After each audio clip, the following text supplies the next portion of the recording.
Good morning to all the learners of 𝗧𝗲𝗍 Division.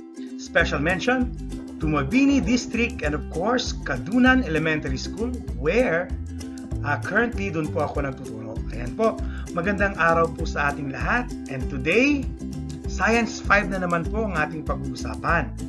At bago ang lahat, syempre, papakilala ko po muli ang aking sarili.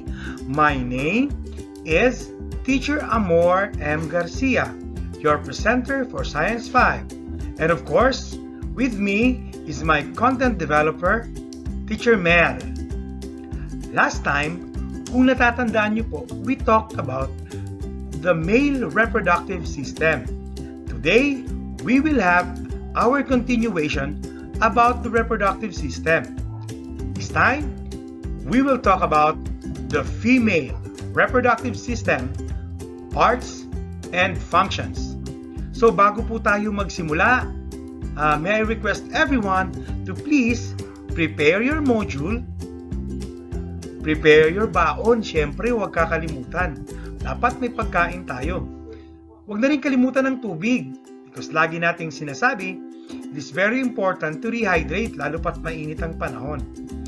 At siyempre, huwag din kakalimutan, ihanda ang sagutang papel at ang inyong ballpen. Pwede din namang lapis. Okay, if you are now ready, we will start our discussion. Handa na ba kayo? Ayan, handang-handa na ang lahat. Sige, simulan na natin ang ating pag-aaral. Before we start, may I request everyone to get your module. Open it on page 9. We will do the activity in what's in. More specifically, we will do activity number 2. Are you ready? Yan. For anything else, it is important that we know this information. A distinguishing characteristic of the female reproductive system is its ability to give temporary and safe place for the developing human being. The system accommodates the entry of sperm cells and gives space for the developing baby.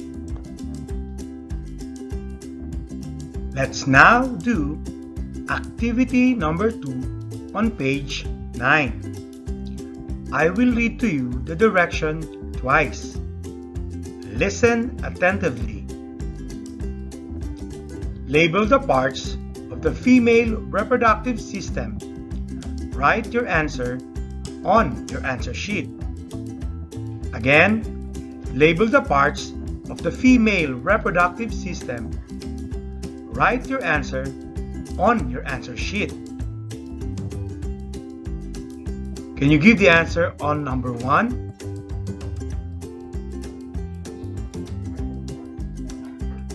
How about number 2?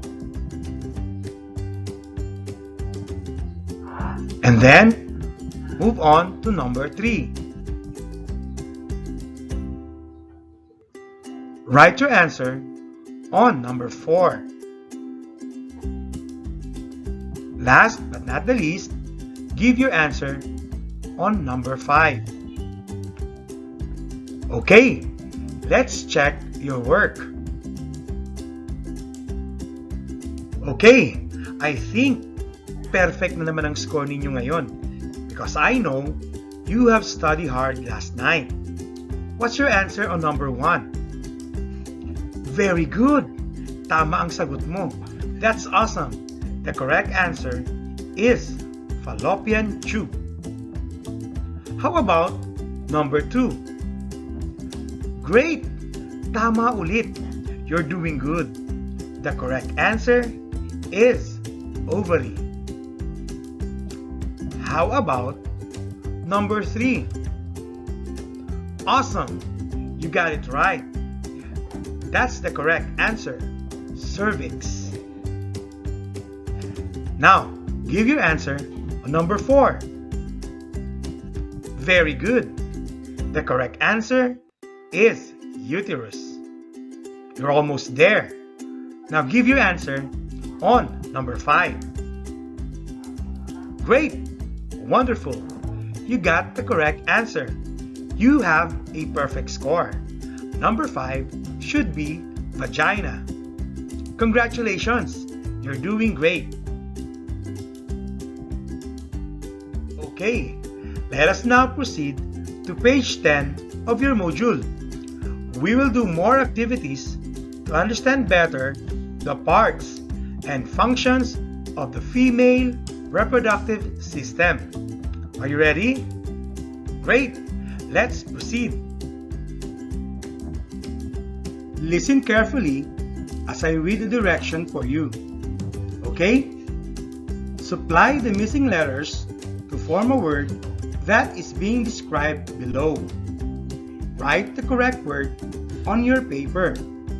Again, supply the missing letters to form a word that is being described below. Write the correct answer on your paper. Number 1. V blank G blank blank blank. The description: a soft-walled tube with mucous membrane.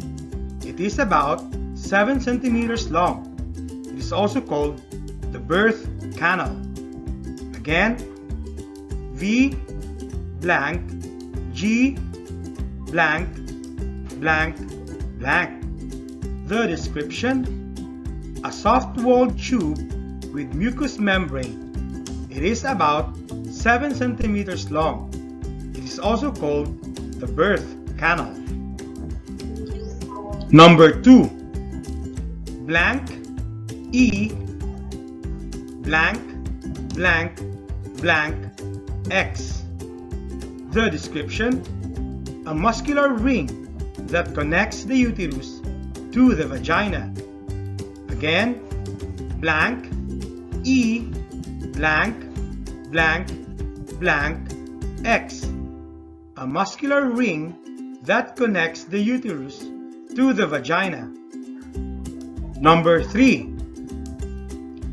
F blank blank L blank blank blank blank blank space T blank B blank.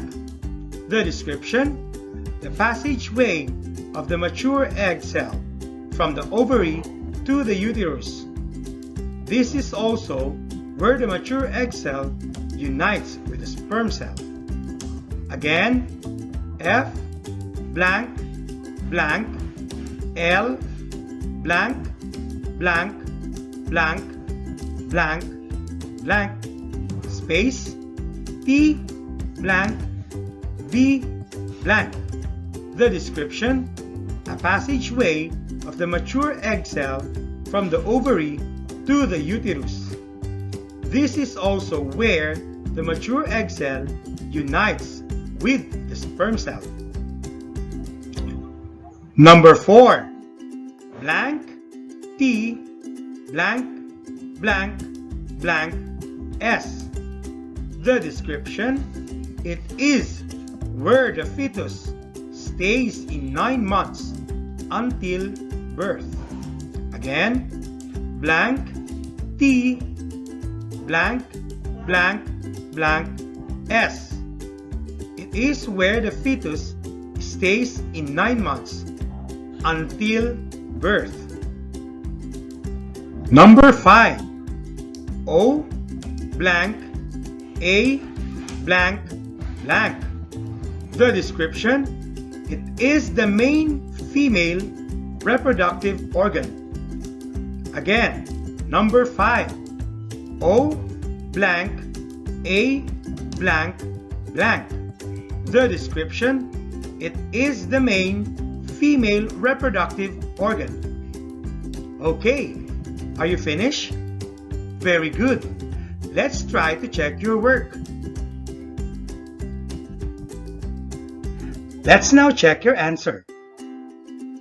Number 1. What's your answer?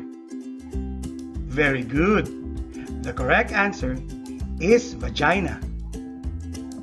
Very good, you got it right. Let's proceed to number 2. What's your answer? Great, that is the correct answer. Cervix. Let's proceed to number 3.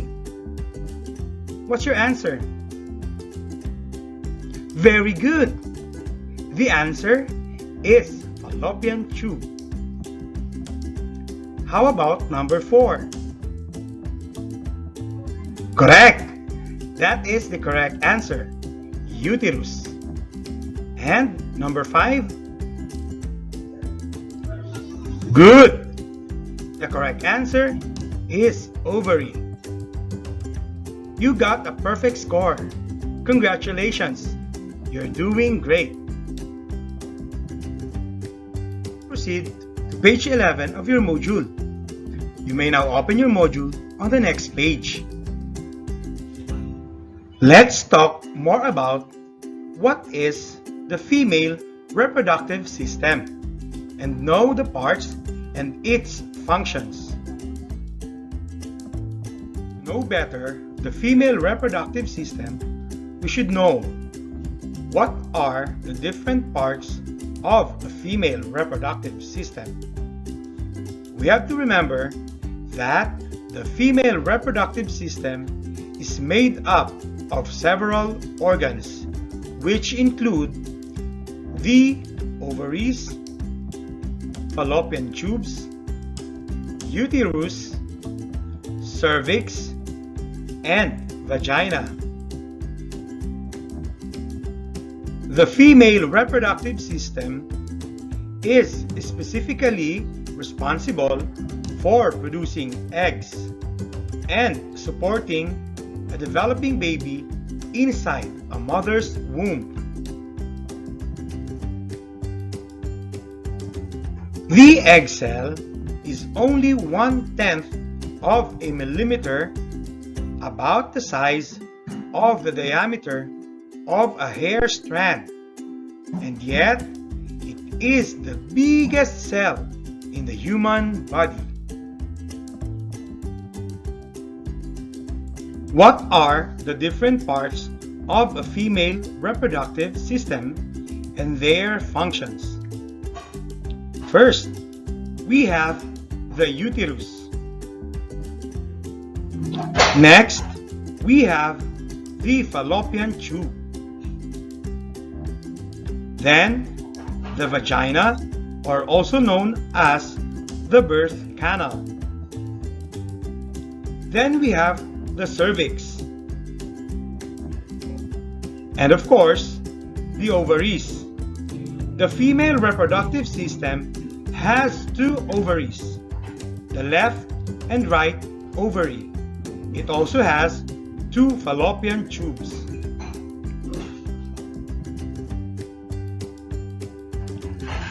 Those are the parts of the female reproductive system. Now, let's talk about the function of each part. First, the fallopian tube. The oviduct, also known as the fallopian tube, lies close to the ovary, waiting for the egg to enter.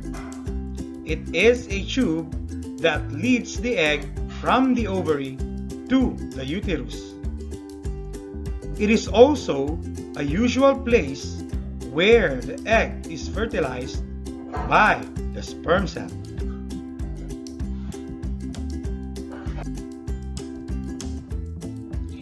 The next part is the uterus. The uterus, which is also called the womb, is shaped like an upside-down pear, where the unborn baby is developed. It has soft, smooth inner lining called the uterine lining or endometrium. Then we have the ovary.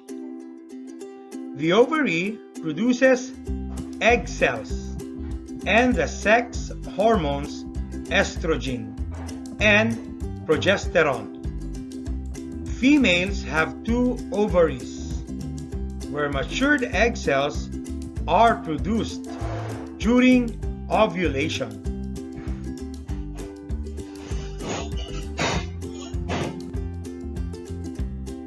Next, we have the cervix. The cervix is a narrow opening between the uterus and vagina, which enlarges to let the passage of a fetus during birth.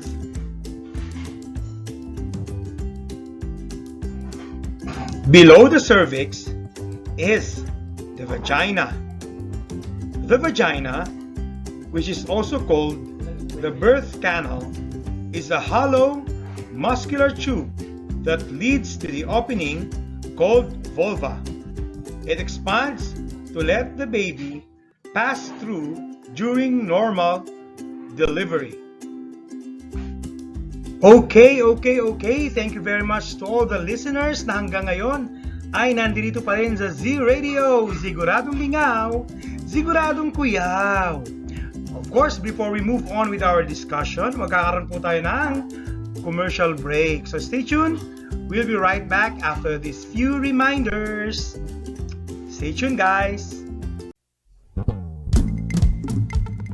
The Radyo Z-eskwela program of the Division of Davao de Oro is being brought to you by Nueda Builders Construction and Supply Incorporated, Maverick Builders Incorporated, Mitch Construction and Supply, Archicons Architectural Construction and Supply, DB Construction and Supply, Hanaway Builders Corporation, Phoenix Corvada Tagum Gasoline Station, Master Construction and Supplies, Mackenzie Builders, GP&H Construction Incorporated, Metro Gear Construction Corporation, NEN Builders and Development Services Corporation, Max Mays Enterprises Incorporated, We Inc. Construction Company, Rangay Construction and Supply, East Sussex Enterprise, WM Construction, Councilor Boogie and Miss Marjorie Vertodazo, Icon Builders and Supply, and Apex Mining Company Incorporated.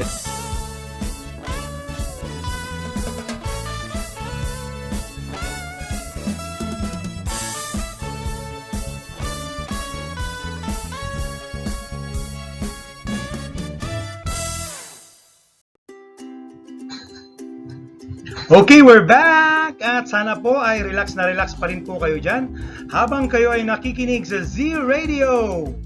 Siguradong lingaw, siguradong kuyaw. So sana po handang-handa na po kayo sa pagpapatuloy ng ating diskusyon about Science 5. Our topic is about the female reproductive system.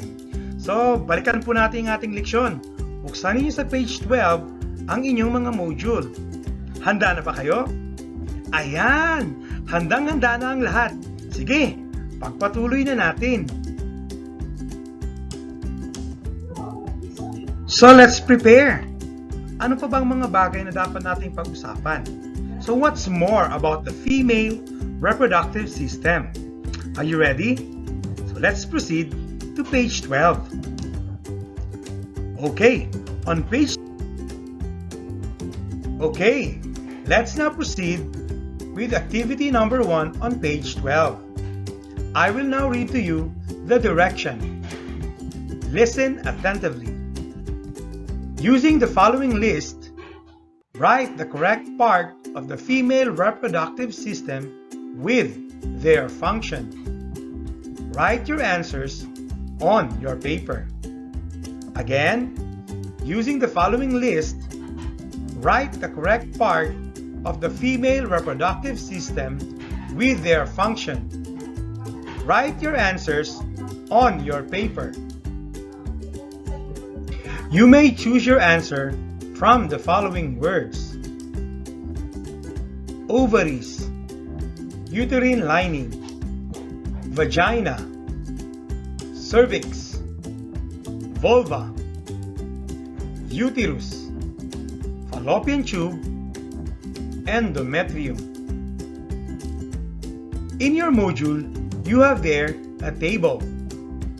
The first column of the table is for organ, while the second column is for the function of each organ. Okay, let's now answer that table. I will read the function and then you will identify what part of the female reproductive system is being described.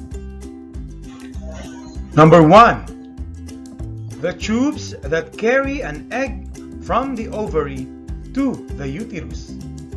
Again, the tubes that carry an egg from the ovary to the uterus. Number 2. Hollow muscular tube that leads to the opening called vulva. Again, hollow muscular tube that leads to the opening called vulva. Number 3. Organs where the female eggs are stored.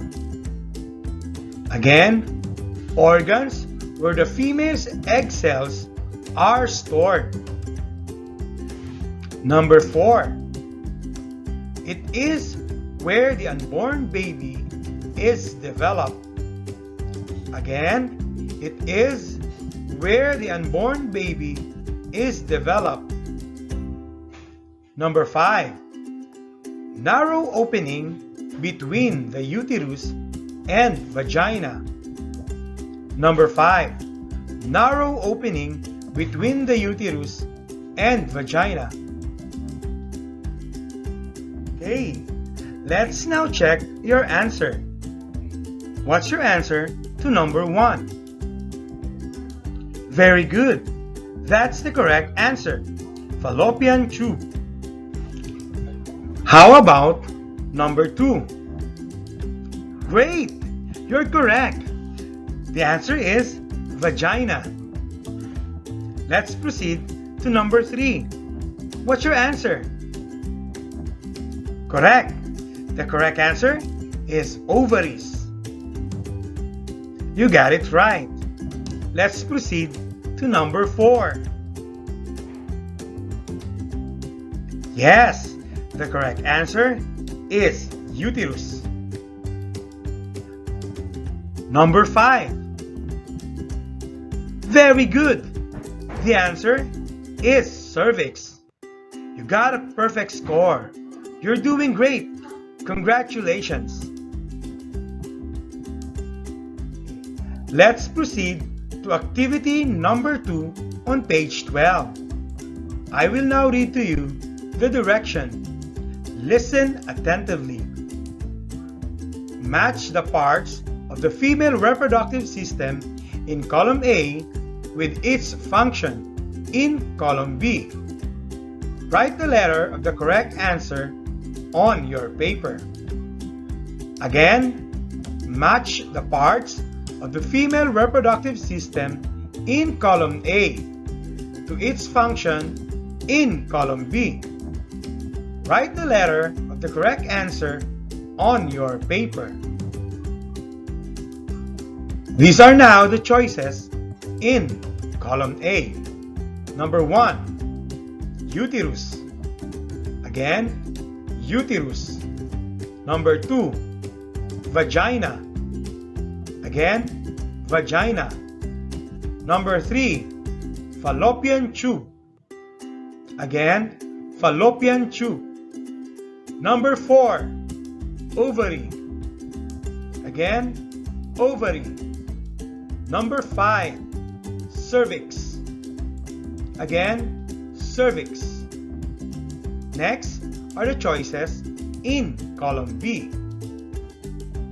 Letter A, expands to let baby pass through during normal delivery. Again, letter A, expands to let baby pass through during normal delivery.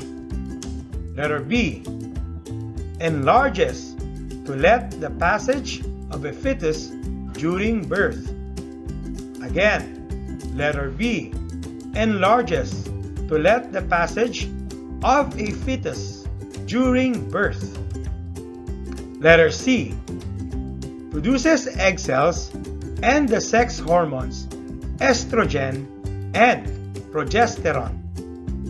Again, letter C produces egg cells and the sex hormones estrogen and progesterone. Letter D, it is called the womb. Again, letter D, it is also called the womb. Letter E, lies close to the ovary, waiting for the egg to enter. Again, lies close to the ovary, waiting for the egg to enter. Okay, are you done? Very good! We will now try to check your work. Are you ready? Okay, let's check your work.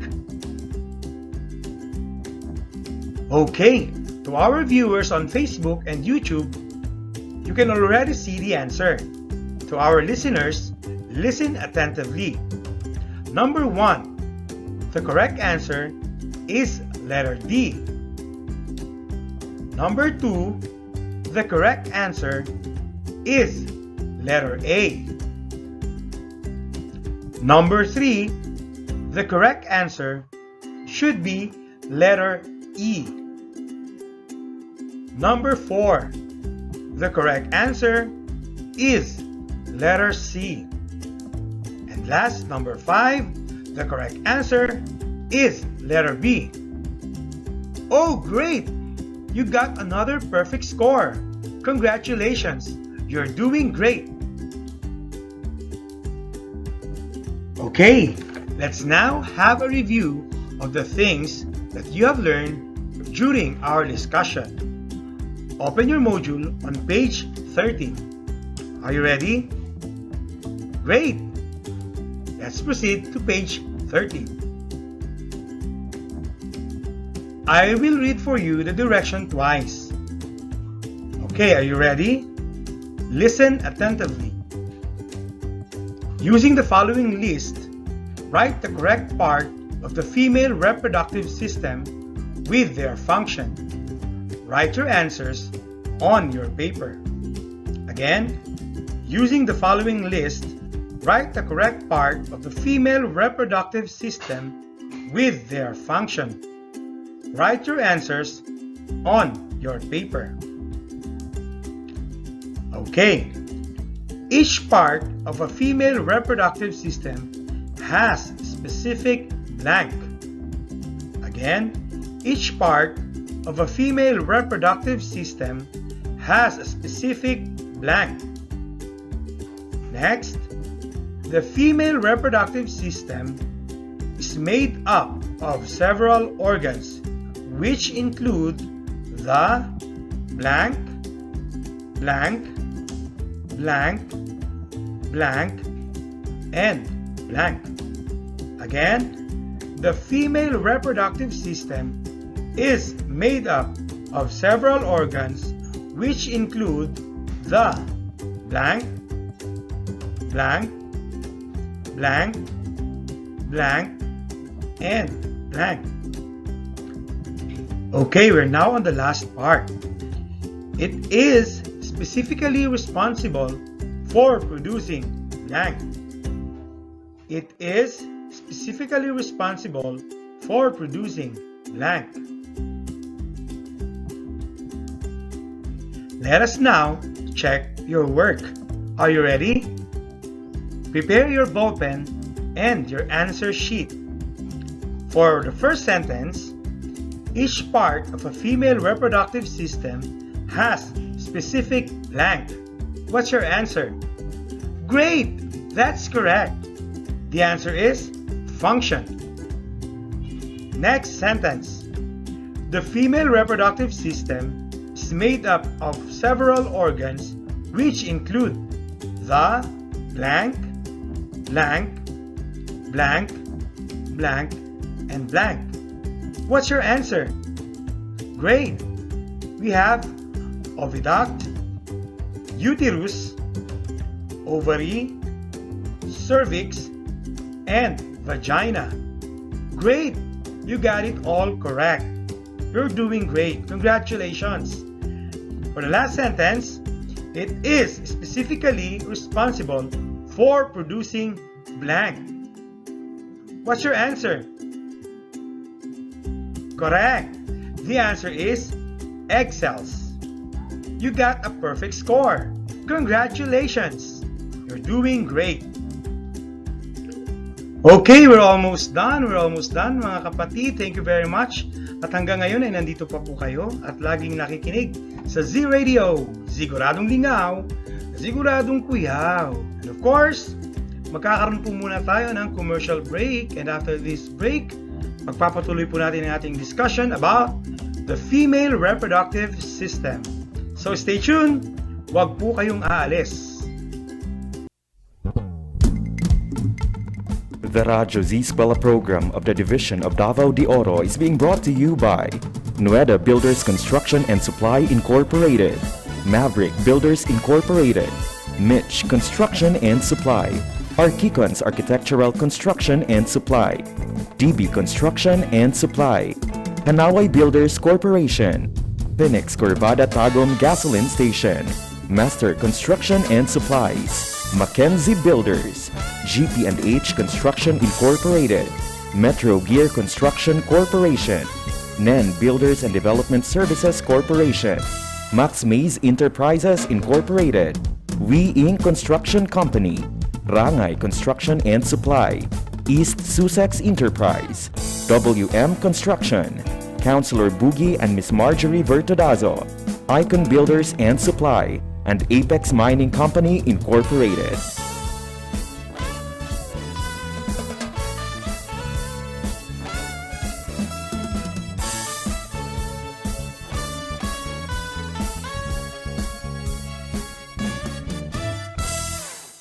Okay, we're back mga kapatid. Sa lahat po ng nakikinig nating mag-aaral sa Davao de Oro Division, thank you very much at nandito pa rin kayo at handang tapusin ang ating leksyon ngayong araw.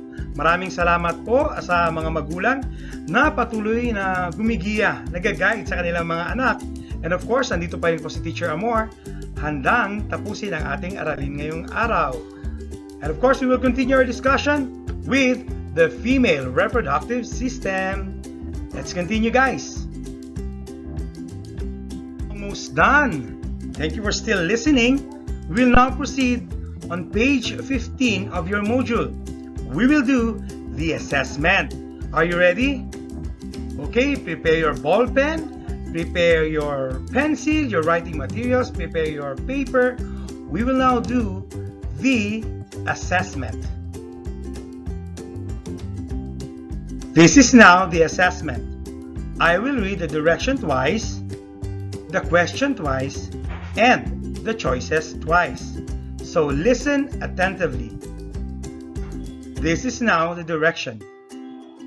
Read each item carefully. Then choose the letter of the correct answer. Write your answer on your paper. Again, read each item carefully. Then, choose the letter of the correct answer. Write your answer on your paper. This is now the first question. Which of the following connects the ovaries to the uterus? Again, which of the following connects the ovaries to the uterus? A. Oviducts, B. Follicles, C. Hormones, or letter D. Vagina. Again, A. Oviducts, B. Follicles, C. Hormone, D. Vagina. Number 2. Which of the following parts of the female reproductive system is also called the birth canal? Again, which of the following parts of the female reproductive system is also called the birth canal? A. Oviduct, B. Ovary, C. Uterus, or letter D. Vagina. Again, A. Oviduct, B. Ovary, C. Uterus, Letter D, vagina. Number 3. Which of the following part and function is correct? Again, which of the following part and function is correct? Letter A. Fallopian tube connects the testes and penis. Letter B. Prostate gland. Egg cell production site. Letter C. Uterus houses the developing fetus. Letter D. Vas deferens, where sperm cells develop. Again, which of the following part and function is correct? A. Fallopian tube connects the testes and penis. B. Prostate gland. Egg cell production site. Letter C. Uterus houses the developing fetus. Letter D.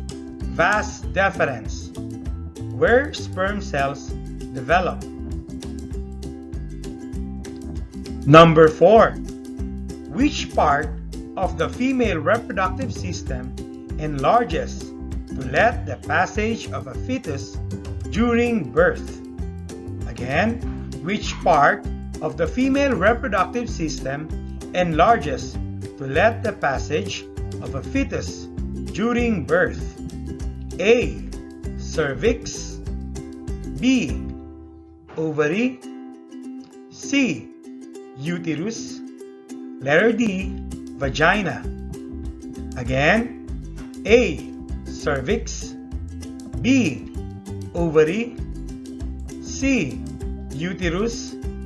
Or letter D. Vagina.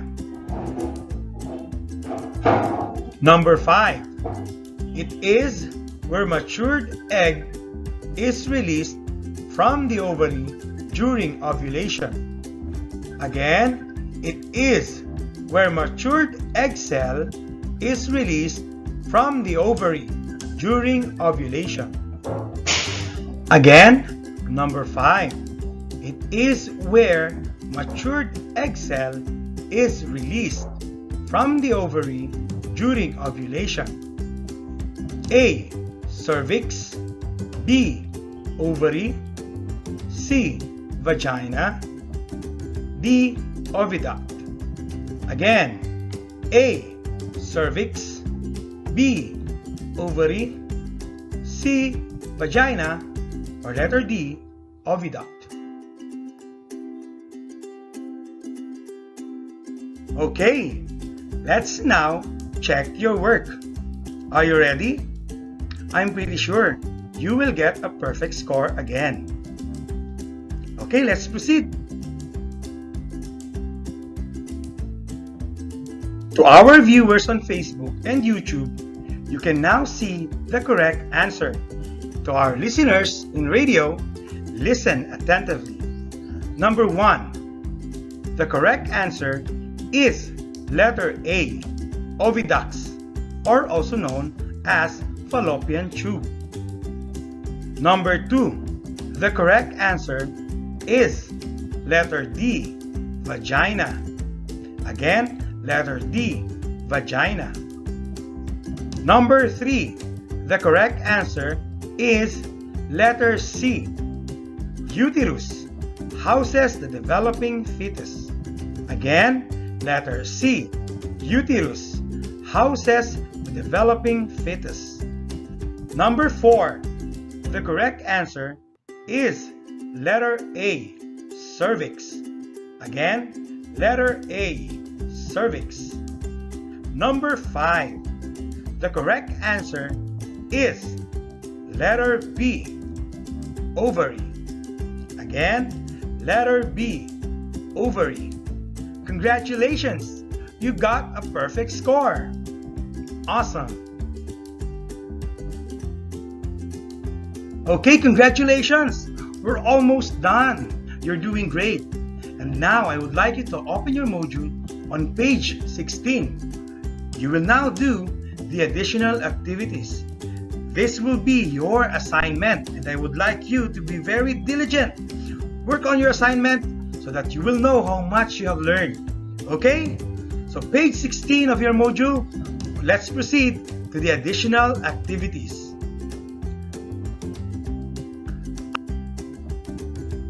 I will now read to you the question for the additional activity. Okay? Here's now the question.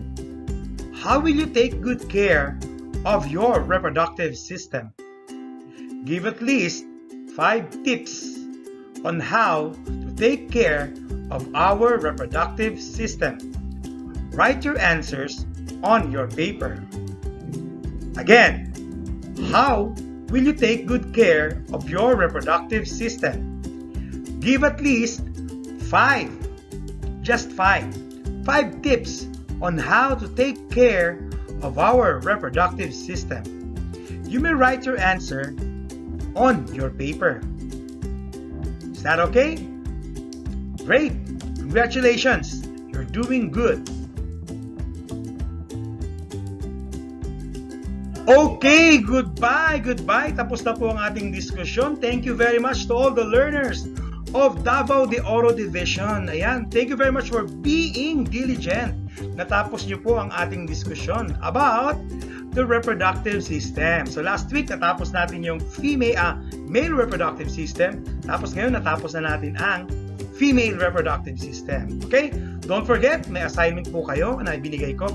Make sure na masasagot niyo yan at ibigay niyo lang ang inyong sagot sa inyong mga advisors at i-check niya kung mga tama ba ang inyong mga sinagot. And don't forget, humingi kayo ng guidance sa inyong mga magulang o sa mga nakakatandang kapatid. At ayan, ulit sa uulitin.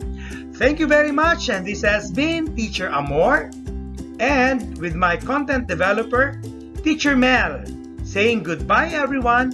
See you next time. Maraming salamat po sa pakikinig dito sa Z Radio. Siguradong ligaw, siguradong kuyaw. Bye-bye! 𝗧𝗲𝗰𝗵𝗶 Executive Committee. The Schools Division Superintendent, 𝗚𝗵𝗆𝗆